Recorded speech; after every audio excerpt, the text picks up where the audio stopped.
can, Lindsay. It feels a long time ago, that goal, Brennan, but a 3-1 lead from the first leg. How pleased are you? Yeah, we are pleased. I think if before the game someone said we'd have a 2-goal cushion, we'd be happy with it. I thought the performance was good. They're a tough team. Like, there's no reason why they beat all these teams in the past. They're a tough team, and yeah, disappointing to concede at the end, but no, we're happy with the performance. You say your goal feels like a long time ago. Glenn Hoddle on our coverage said he wanted a fast start from Tottenham today. 37 seconds though, that is a fast start. Yeah, I didn't realise it was that early, but we said the exact same thing. They're a team who kind of will build in confidence if we give them the time to play, so we knew we had to be on to them straight away, and yeah, getting an early goal really set the tempo, and I thought we started really well. Getting that second one as well, you mentioned not giving them time to build because they pressed so high. It felt like there was a focus on maybe going a little more direct. The ball from Pedro Porro to James Maddison almost came off very early on, and then it ended up with a goal again. Yeah, it's something that we work on. I think Maddison scored a few goals like that this season, and he makes that run really well, and Pedro's got such good quality, so when they get the timing right and Maddison could finish it off, it was yeah, a really well worked goal. It's a 2-goal lead, takes to Norway. We'll see you next week. Best of luck. Thank you, cheers, thank you. Thank you very much now, and good to see you. Congratulations. You spoke before the game about just how tough an opponent Bodo Glimt are, about needing something decisive. How do you feel about a 3-1 lead to take back? Yeah, look, I thought in terms of performance, I couldn't ask any more of the lads. Yeah, we were dominant. We were really well organised defensively, didn't really allow them. I mean, they're quite a dangerous team if they get on a sort of momentum, and we never allowed them to have that. And then we're always a threat going forward. You know, I don't think the scoreline reflects our dominance, but, you know, at the end of the day, what you want to do at the end of the first leg is be in a good position, and we've got ourselves into a good position. And it couldn't have been a better start for you, could it, with the way Brennan opened the scoring for you? That, exactly as you imagined it. Yeah, I mean, it's the reason we started with Richie as well. You know, we felt like they'd struggled to deal with that crossing, and Richie's a handful in the air, and having him and Dom in that area was going to be important. And you know, we persisted with it, and it was a great header by Richie across the goal. And Brennan's always there. You know, I mean, you can every time you do a freeze frame of us attacking, he'll be in that position to score, and you know, he gets the rewards. It was a great start for us, and yeah, that gave us some momentum in the game for sure. He does that really well, doesn't he, Jono? He reads the game. His first time finishing, whether it's with his foot or his head, he's always alive when the ball's on the other side of the pitch, which is fantastic. Yeah, he's really disciplined with that. I mean, it's one of those where people just see him sort of tapping it in, but don't realise he's made that run probably 10, 15 times in the game, and he's always in the right spot. Yeah. So, yeah, credit to him. Yeah, I thought the balance of the team was excellent tonight, and congratulations. Obviously playing through the way that you like to play and Tottenham like to play, but when the boys, Porro and Romero, managed to get their feet up, that threat of the third man run was on all night, wasn't it? Yeah, we've been working on that lately, Joe, and especially with Matters in there, and with Dom, he's such a beast when he gets running that, you know, if teams try and squeeze up on us, we have the ability to play in behind them. And yeah, I thought, you know, with Pedro and with Romero, you know, they found Matters twice. He times his runs really well, you know, and he's showing that composure now. I think after being clattered once with a keeper, you get courage. You don't worry about anything else. So it's a brilliant run, a great first touch, and yeah, super goal for us. I think it was Rangers as well. Yeah, it was a great same run, replica. Yeah. All the time. He likes to he's added that to his game, Matters, really, hasn't he? He has. Like I said, we've been doing some work on it, and you know, we've got some really good passing range from our back four, particularly with Romero and Porro on the right-hand side. And like I said, the timing of his runs is really good, but he also has the composure. Obviously really pleasing for Solanke to score the third goal, but his work goes so unnoticed in terms of he just occupies the two defenders, which allows Maddison to ghost in. But the composure he showed in that penalty, is that something that he showed you in training? Yeah, look, he's got a really strong mindset, Dom. You know, he's a quiet guy, but he's just got a real clear focus, and you know, the way he takes his penalties is really indicative of the kind of person he is. You know, he just gets on with the job. He doesn't, nothing too much phases him. And like I said, he works so hard for the team. You know, I mean, I love that he gets the goal, the reward. That's a reward for all the hard work he does. But you know, again, a big moment, same as in Frankfurt. That was an important goal. And when you think about the one we conceded, that becomes really important for us, and you know, we finished it really well. They were both so influential tonight for you, but both had to go off with issues. Ange, what's the latest on? Yeah, hopefully nothing too serious. it's just the way of our season. Nothing's going to go smooth. You know, talking to both of them, they just felt a little niggle, and I think it was the right time for us to take them off. And you know, they've done their job, but hopefully nothing too serious. Can I ask about Yves Bissouma as well, because he hasn't had a lot of minutes lately, but just how well did he step up tonight? Is that arguably his best performance of the season? I thought him and Rodrigo were outstanding. I mean, the reason we started with him was because, you know, the way they play, you really need almost two midfielders in there who are going to be able to sort of disrupt their play, and they both of them did that really well. You know, they squeezed up, and like I said, Biss hasn't played a lot for us lately. You know, he's had, like the rest of the team, like all of us, he's had an up and down season, but I was really confident that today he would put in a performance we needed from him, and you know, he was disciplined, he was the best we all know he can be, and a really important part of our game. Having those two there a little bit deep, did it allow Maddison just to link a little bit closer to Solanke and make them runs like he did for the goal? Yeah, I mean, the way sort of Bodo, you know, set up, they start off with one sort of holding midfielder, one pivot, which then allows us to really push Madders onto that as a 10, and then the other two can occupy those kind of deeper midfield areas. But his defensive work was outstanding. Like I said, him and Bentancur were really key for us tonight. Obviously, conceding the late goal was a blow and does change the complexion of it a little bit. Just how disappointing was that for you? Bearing in mind they hadn't really laid a glove on you till that point. Yeah, disappointing from that point of view, in that, you know, they hadn't really created much. But, you know, I still walk away from it in terms of performance. I mean, I know when we played Frankfurt here, I thought we were a 3 or 4 goal better team than there, and ended up 1-1. But the performance gave us confidence to go to Frankfurt and get a result there, and I think the boys will feel the same today.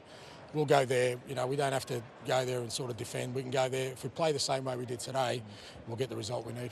And thank you very much. Thanks, congratulations. Thanks Ange. All the very best. Good to see you, mate. Cheers. Thank you very much. They can go there though, Glenn, with a lot of positivity. Without a doubt, Ange said, you know, he said they went to Frankfurt because of the second half performance here. But I think overall that's as good as I've seen them play, with the balance between attack and defence. And I think over there they know they've got to play on the plastic pitch. It's all going to be a little bit different, but they're professionals. They'll switch off from that. As soon as that whistle goes, they'll be focused. I can see Spurs scoring, and don't forget, we've got some very good creative players on pitches like that. It's not a lot of difference than playing on these pitches because they're perfect. So if I'm a Spurs player, I'm saying I'm going to go there and embrace it. I'm going to say, yeah, it's a nice surface to play on. Don't think, oh dear, it's plastic. You've got to embrace it and take it on. It's easier said than done, Joe. Yeah, it is, but you know, plenty to respect, but nothing to fear. Absolutely nothing to fear. Great opportunity, put themselves in an excellent position. Of course, the pitch changes. They'll be training on that after they've got the West Ham game out the way. But once the game kicks off, you'll be feeling it. You'll know you've come up against, you've had battles for Bissouma in the midfield, excellent, winning those duels. That all goes into next week. Pleased are you with the lead and the performance this evening? Yeah, we're pleased with the performance. Obviously, it's nice to get a lead going away there. We know it's a tough place to go. So, yeah, obviously it's nice to have that lead, but we know it's still going to be a difficult game. So, yeah, we still know that the job's not done yet. Your goal, your first penalty was in the last Europa League game, scored. Second penalty, next Europa League game, scored again. Must be very pleased. Yeah, no, for sure. It's always nice to score, especially in these big games. It's that little bit more special. So, yeah, obviously delighted to get a goal again tonight. At 3-0 up, did the enforced substitutions maybe disrupt the rhythm a little bit? It was so good for 80 minutes, maybe just lost a little bit of control the last 10. Yeah, I think it wasn't obviously not ideal conceding that late on. We wanted to keep the clean sheet and take that 3-0 lead there. But yeah, maybe we lacked a little bit of concentration at the end and gave an opportunity to score that goal. Obviously, 3-1 sounds a lot different to us, to 3-0, but the late goal that you did concede, how does that change the second leg next week for you? It doesn't change it much. We still know that we need to go there and do the job there no matter the score. If it was 3-0 or 3-1, we still need to go there and put in a big performance. Thanks, Sam. Thank you. Well, he dispatched that penalty so coolly tonight, didn't he? It was interesting hearing Ange just talk about just how much he does for the team as well, and how much he loves seeing him get the reward for the work he puts in with a goal. Yeah, I mean, he does work hard for the team, you know, particularly defensively. Like, he'll press people from the front. He's the spark that sets them all off in midfield behind him. But he will run thinking, I don't care if I don't get the ball, I don't care if I don't win the ball, but I'll put the hard yards in. So he deserves every goal that he scores for Spurs. And the penalty was different class, wasn't it? Let's be fair. I mean, Yeah. you know, looking at the keeper, just waiting and waiting. It's very difficult for a goalkeeper to make a save from that scenario. It really is. So cool, so calm, and obviously Ange talked about how he leads the team, and I know that Ange Postecoglou needs to have that at the front, in front of everyone, a non-negotiable runner, running no matter what, putting the press on, just thinking about how he can affect the team is huge. But then to have the composure, to just stand there and watch the goalkeeper, I know as a goalkeeper, to lock eyes and not even look at the ball. You come up with all these scenarios in the analytical room last night. The goalkeepers would have discussed how to deal with it. But to have that ice-cold nerve in front of that big crowd to do that, it's incredible, and really, really credit to him. Yeah, he held that nerve so well. The good news is, though, just niggles. Ange said he felt for him and James Maddison, so hopefully they'll be fine for the second leg. That will be good news for the Spurs fans, because they did concede that late goal, Glenn, which did taint things a bit. Was it just too easy? It was a little bit easy in the creativity of getting it. Saltness does well. He moves his feet tremendously well, and it's probably the best little bit of football that Bodo played all day. Look, this is a lovely little bit of skill. Spins it round, and they get fortunate. It's the only shot on target really they've had all night. But the deflection there from Bentancur spins above Vicario. Can't do anything about it. And as I said, it's put a real edge to the second leg now. It really has. And they believe. Those yellow shirts at the end have gone over to their fans. Those fans are going to believe.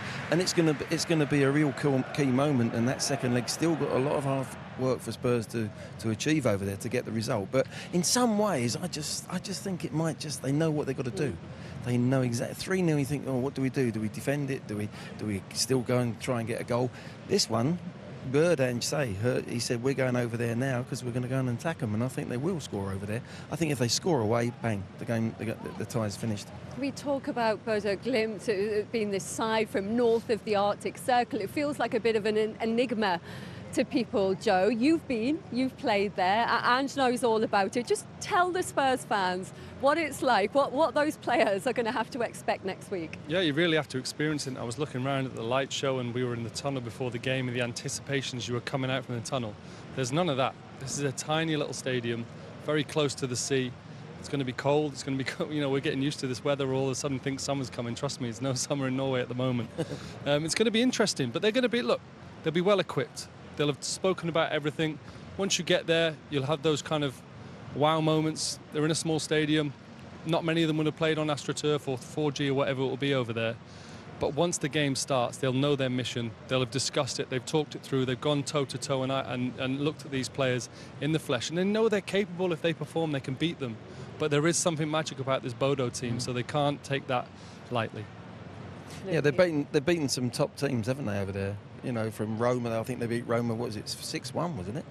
That's a really good thumping at home. They upset Jose Mourinho. They've beaten Porto, Besiktas, Olympiacos on the way here. Lazio, they will believe. That's right, they'll believe, and rightly so. They've earned that belief. But I think Spurs tonight, I think now after playing them here, I think they've understood them a little bit more. You can watch videos all day long, but when you play against somebody in midfield, for instance, or you're centre forward and you've learnt something about him for the second leg. You take it in, and I think Spurs will have too much for them. I really do. They're a very good side, and at home they're very dangerous. But I just think this Spurs side at the moment, in every European game, they seem to raise themselves. We're heading for an all-English final. Man United won 3-0, Spurs 3-1. Do you think either of them can mess it up from here? Was that a silly question after the season they've both had? They put themselves in incredible positions, but both teams will be well aware, even if they were having better seasons than they were, that you've got to finish the job, the levels that they're at. But look, both teams are not taking too much confidence in. They've had good performances. I've not seen the United game, obviously, but down to 10 men, winning 3-0 is an excellent result. But there's still a huge amount of work to do.